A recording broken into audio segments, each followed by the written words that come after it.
All right, you're welcome to the press review. We've been joined by Imandi Ezenago to help us in analyzing the paper. It's good to have you, Imandi. Welcome Thank to you. the Morning Good Anambra morning. show. Good morning, AJ.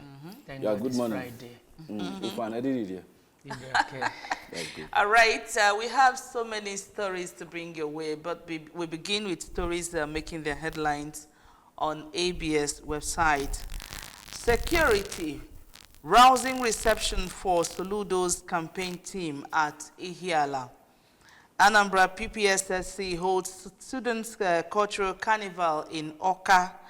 Oka South Council Chairman and I got tasked beneficiaries of One Youth, Two Skills Plus initiative on judicious use of grants. Senate confirms Samupita as INEC Chairman. NEL Fund seeks collaboration with tertiary institutions in updating records of beneficiaries. Police opened fire on mourners of former Kenya's Prime Minister Odinga, kill 4. Venezuela's President Maduro accuses U.S. of coup attempt. All right, these are some of the stories we are trending this morning on ABS website, talking about Toludo's team arriving Ihiala and the rousing welcome they received ahead of the election. Well, coming to that, the people will have to welcome him as the state governor, and the security is the person in charge, so there should be security on his arrival. But more needs to be done. More needs to be done in those areas, in some local governments in Anambra South, to ensure adequate security in those local governments. Then coming to PPSSC holding carnival with students is a very, very good development, in the sense that it is to promote our culture. And all work and no play. And all works and no play. You know, apart from culture, it gives this avenue, or it provides this belonging that, even as a student, if I'm from, let's say, Ihiala, schooling in Oka, it has given me an avenue to, project our culture in this part of the state. So it is an encouragement to culture, to our heritage, and the rest of that, to help the students know that it's not all about teaching them about cultural arts and the rest of them. It's an avenue for them to show the practice, and also it gives enough interaction, because that is where you can have that enough interaction with these students and the teacher. That's what they call parent-teachers relationship. Then it comes down to student-teachers relationship. At least at this playing ground, or this playing field, it gives an avenue. It gives students the opportunity to interact and play with their teachers, because they've had enough times in the classroom. Thank you. Thank you so much for that submission, Imandi. Quickly, let's get down to the nitty-gritty of what we have for you this morning, as beginning with the tabloids. And the first in the lineup is the Daily Times newspaper. Let's begin with the news making rounds on the masthead of the Daily Times. Presidential clemency under review, no inmates released, says AGF. That's interesting. Amopata's appointment confirmed, denies appearing for Tinubu at presidential tribunal. Also, we have here, group demands government action as hunger, malnutrition persists in Nigeria. Reps probe mismanagement of oil spill cleanup funds in Niger Delta. NCAA says Ojikalu's claim on pilot using Indian M misleading. Global economy shows resilience despite rising uncertainty, says IMF. Witness confirms Arik owed 171 billion before AMCON takeover in ongoing fraud trial. Let's see what the Daily Sun has for us this Friday morning. And let's begin with the banner headline. INEC chair to Nigerians, I will restore confidence. Yeah, please do. It's a need. I mean, we really need that. Pledges to audit IREF's glitch in 2023. Senate confirms new commission's boss. And then we have here Electoral Act amendments. Senate steps down bill over ambiguous provisions. And then we have NEC approves 28 billion naira to close. I can see that. Wike blasts Obi over criticism of FTC. Reps hold valedictory session. Let me take the next paper. That's the authority. Much of what is there on the sun cannot actually be captured. Up next, authority newspaper. Nnamdi Kanu, don't use protest to undermine judicial political process. Processes, that's the NBA cautioning there, with the writer saying, fears hijack of planned demonstration by miscreants. Presidential prerogative of mercy still under review, not final. That's coming from the AGF. Reps honor late third Republic Speaker Anekwe at valedictory session. Fubura revokes 134 billion secretariat contract awarded by IBAS. Now, Chevron hosts NNPCL EVP, reaffirms commitment to Nigeria's energy future. And then we also have Senate confirms Professor Amopeton as new INEC chairman. NSCDC foils kidnapping attempts in Nasarawa and Edo. How cybercrime cost Nigeria $500 million each year. That's coming from the AGF. And then we have Obi sues Adeyanju for 1.5 billion naira in damages over defamatory posts. That's all we have for you on the front pages of the Authority, the Daily Sun, and the Daily Times newspaper. Quickly, let's get to the nitty-gritty. Yeah, very, very. That's the most important story here that I really want to delve into. Now, Imandi, INEC chair to Nigerians is telling us that he will restore confidence and then pledges to audit IREF's glitch and he is in 2023. He's very, very confident he will restore confidence. Yeah. For him to have probably come up to tell Nigerians this upon his clearing the Senate screening process, I believe he would definitely have something to say in order to reassure Nigerians on the way to go about this. What's your take on the new INEC boss, the Independent Electoral Commission? For him to say that he will restore confidence is something expected of him, one. And secondly, because should I say, anybody assuming a new office will have something to say, to tell the people and the rest of that. Catch our attention. Yes. And to make the people have belief in him or in her, as the case may be. So I believe that this is a catchy caption for him or for his office. But him saying that he will work on the IRF's whatever concerning the 2023 general election.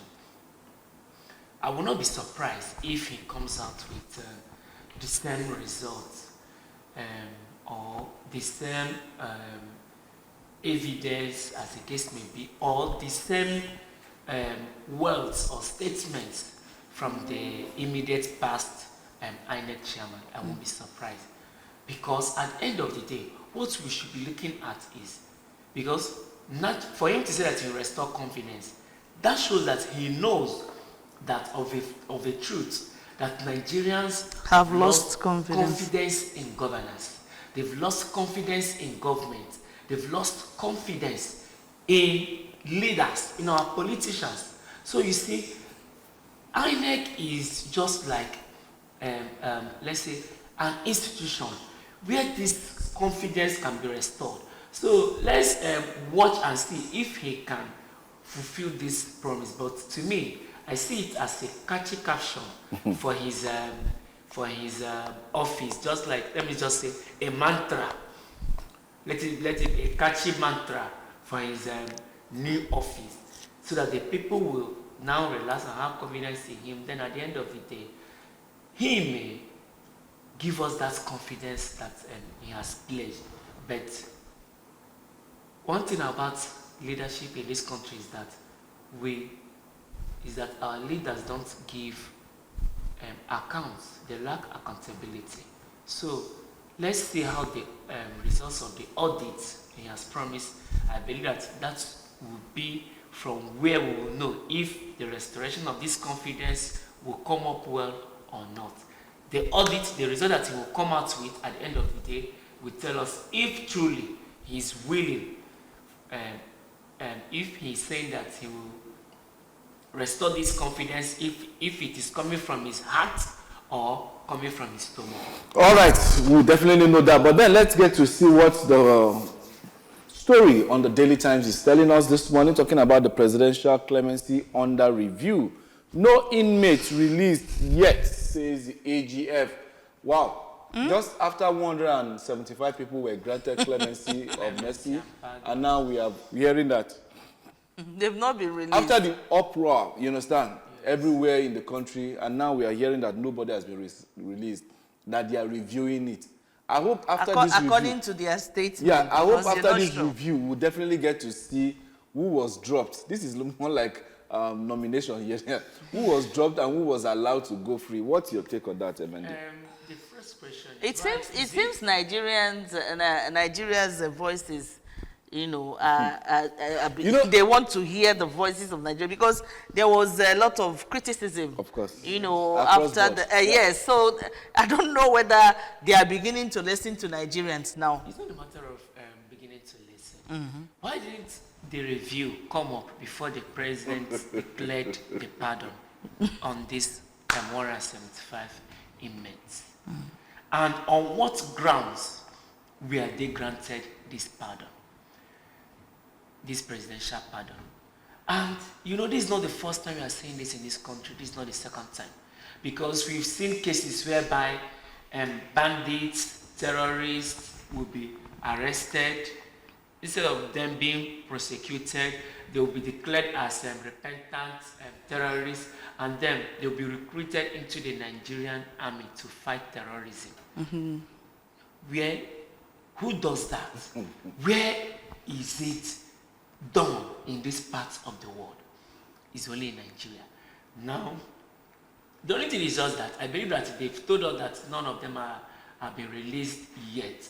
But I can state critically clear that some of them must have been released.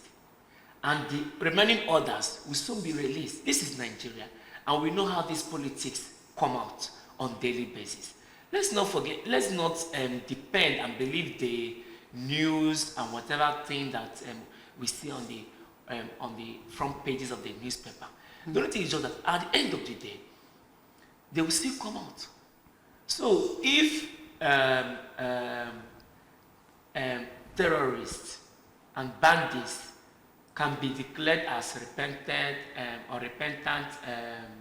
terrorists or whatever thing, and they will still be recruited into the Nigerian army, police, and the rest of security agencies we have in this country. Well, what happens to these inmates that the president himself has already declared that he has given this number of persons presidential pardon? No review was done, no no criteria on what grounds we are doing. But they are now telling us they want to go and review it. Why? That means they've not released any of them. So let us believe them as Nigerians that we are. The question should be, why are they now doing the first thing last? because the review is what they are supposed to do before But the don't you declaration. think it was due to reactions from Nigerians that made them to say this thing? And Yeah. it could be lip service. Listen to me. We all know that it is lip service. And I'm asking, you people have said, okay, they are not released yet, that you want to go on review and the rest of that.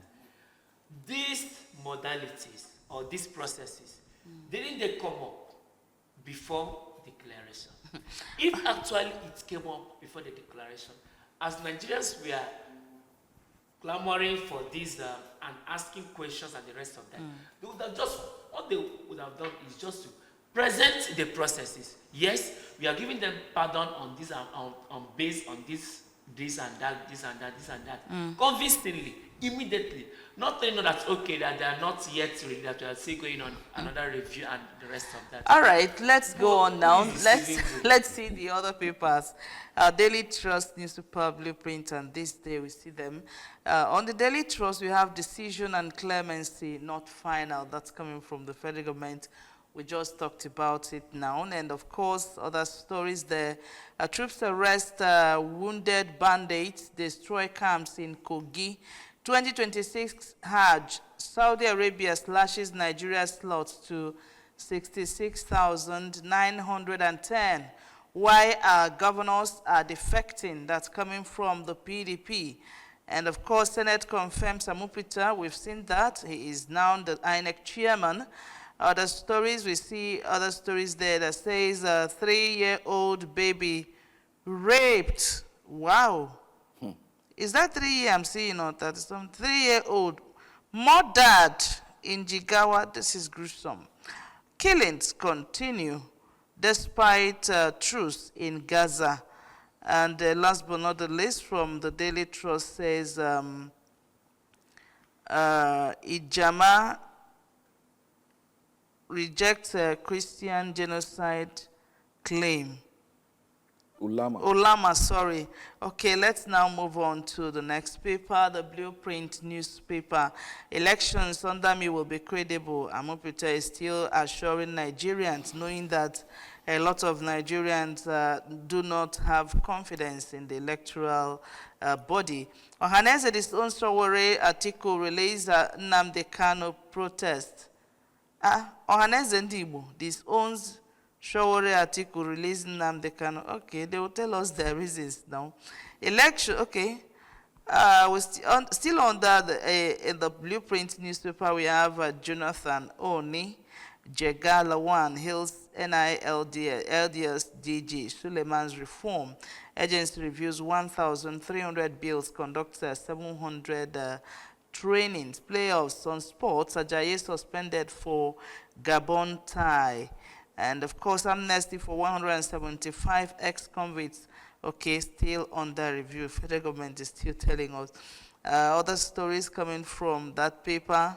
Okay, we move to the next paper, the last but not the least for, okay, the next paper, This Day newspaper, FG over $1 billion private sector investment mobilized to boost CNG adoption.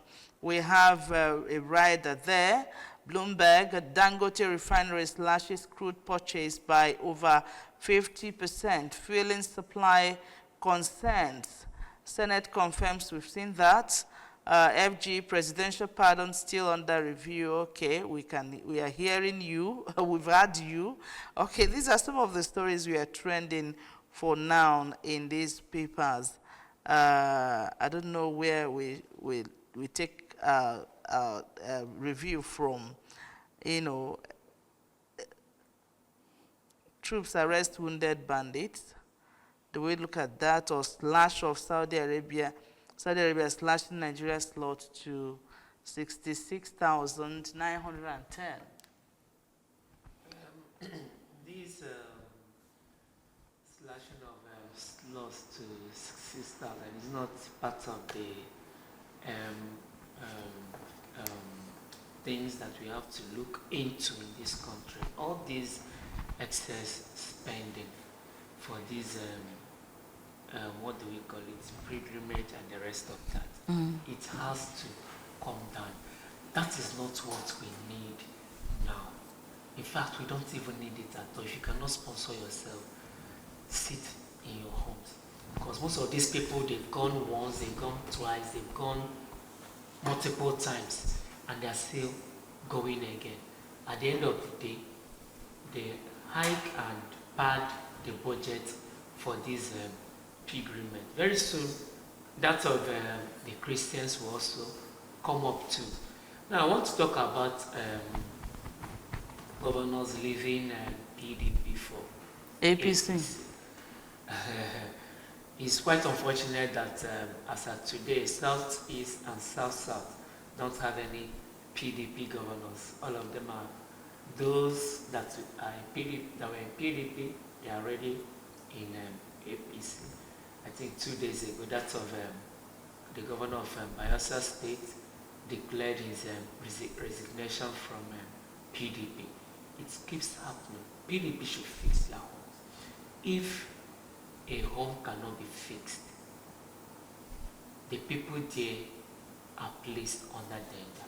But I know that most of these people leaving PDP for APC is just for their personal interest, political personal interest, not for the interest of their person, not for the interest of the people that they are governing, and not for the interest of Nigerians at large. All right.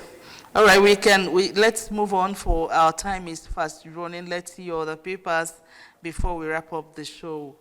Quickly, the next paper for review this morning is This Day newspaper. And then we have Vanguard newspaper. And then we have it, INEC, in my time, losers will congratulate winners. Amopeton reassuring.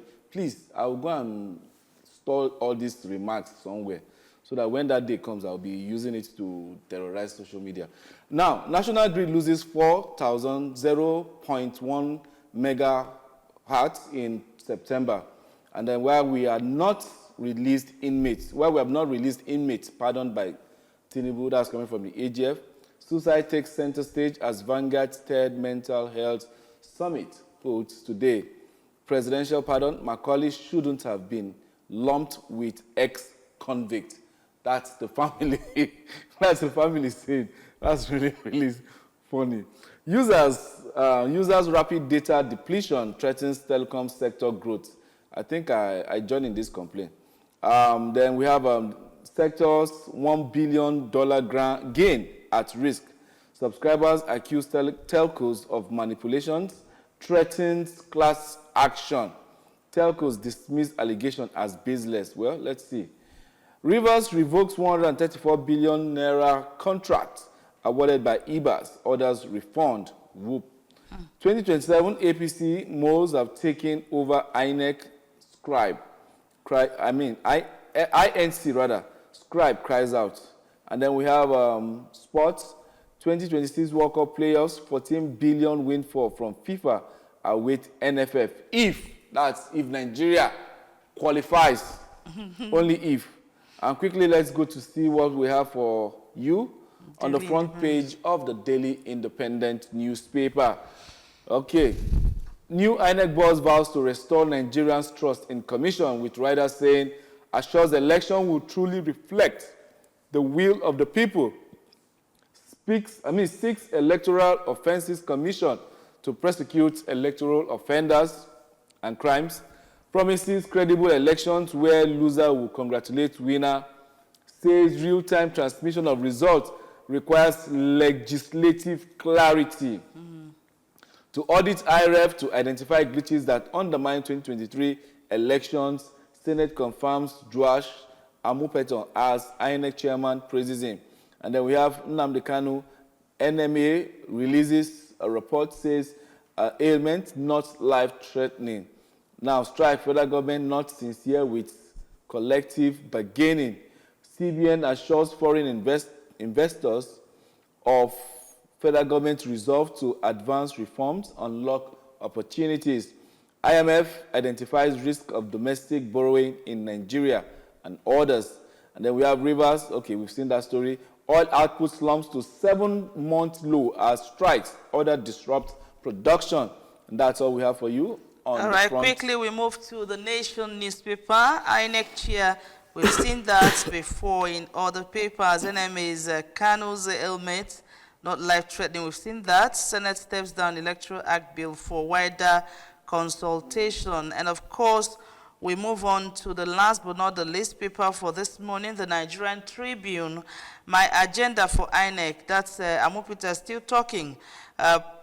Rivers government cancels 134 billion naira secretariat reconstruction contract awarded by Abbas. I think we need to use that to wrap up the show quickly. Let's use that story because it appeared in other papers. Fubara cancelling already giving out contract by Abbas. I don't know what the impact. I don't know what the impact is going to be on the people of Rivers State and, of course, generally. For him to do that is his office, and he can do that. You know, there was an argument I raised that when Abbas was leaving office, there should be some documented fact that this was how I handled. That's what it should be in an ideal situation. Your handover note. That's what they call handover notes. Yes, you do it because even governors do that to their successor. They do that, like the outgoing giving it to the incoming. So for him to say that, he is right, because even in these executive powers and executive body, we see new government let me say cancelling appointments and whatever agreement that has been agreed in the past administration. So for him to ask for refunds, he must have seen irregularities, and which we know that these irregularities were starting in these 6 months that Abbas handled the affairs of Rivers State. So for him to say that he has terminated that and asking for refund, he's right, and I believe that the Speaker and other House members are also behind him on that. All right, I think let's look at this story. Senate leadership in disarray over Electoral Act amendment. You know, must we continue to amend every now and then, or every electoral year? But even at that, captured by the Daily Independent newspaper in one of the riders there, we now saw where Amupeton, the new INEC chairman, is telling us that he says real-time transmission of results requires legislative clarity. But from the tribunal for the 2023 election, what was told by the INEC boss then was that it is their prerogative to decide whichever way they want to transmit results. So I don't know if this young man went and read the Electoral Act before coming here to be telling us this, because there's some form of, will I say, contradiction. Yeah, contradiction in what happened then and what he is saying now. I don't know if Amanda can string it together for us. You know, coming to this, it depends on, you know, these are our legislators. They like to do it in a way that at the end of the day, it will favor them. That's the thing. So it depends on the section that they want to amend. If it is on the section whereby when you leave a particular, it depends. When you leave a particular political party, that automatically you should vacate the seat. But you know, those things doesn't play now, because they leave to the ruling party, which tells you that once you come into our party, your sins will be forgiven. So you see, it depends on the area. And you know, this Electoral Act was last amended by the Buhari's administration in the year 2022, before the 2023 general election. And now, barely 3 years or 4 years or so, they want to do another amendment. First of all, let them go into the 1999 Constitution that needs a lot of amendments there. Let them start from there and not this Electoral Act amendment, please. All right. Okay. I don't know, but then I want to laugh. I want to crack my ribs a little bit. Still on this presidential pardon, the Macaulay family came up to say that their father, an elder statesman, shouldn't have been lumped up. Even Rufai said that. I watched that video yesterday. I was like, he said they just use the Abu Macaulay. his name and put inside the whole thing, let it look like it's genuine or what they did is. And now the family have come up to refute that. Why would you lump an elder statesman, someone that fought for independence and for the good of the nation, someone that is even immortalized by having him on the front of our currency, 1 naira, you understand? And now you guys are coming to lump him up with ex-convicts, criminals. What do you have to say about that? It is their business. Everyone should. I don't want to talk more on that anymore. The only thing is just that the federal government to wake up one morning and then say whatever thing that they want to say, do whatever thing that they want to do. At the end of the day, the next day they wake up again. So we keep it just like Nigeria is now becoming like Z word, extraordinary every day. Z word. Every day you see new, every day you see different news, new, this and that, and you keep wondering, why is this happening only in Nigeria? So the family of Macaulay, they're entitled to their opinion. They say whatever that they want to say, but at the end of the day, to some point, they are right. So that matter should be looked into, so that at the end of the day, we can have a good environment where we can call our own country. All right, everybody looks forward to a better Nigeria, greater Nigeria. At this point, this is where we are going to wrap up the press review for this morning. We'd like to thank you so much, Amandi, for your time this morning. Thank you, AJ. Thank you, Noy, for having me. And for our viewer, we are grateful for you joining us this morning. Let's do this again some other time. But for now, we take a break for more coming up on Good Morning Anambra Show.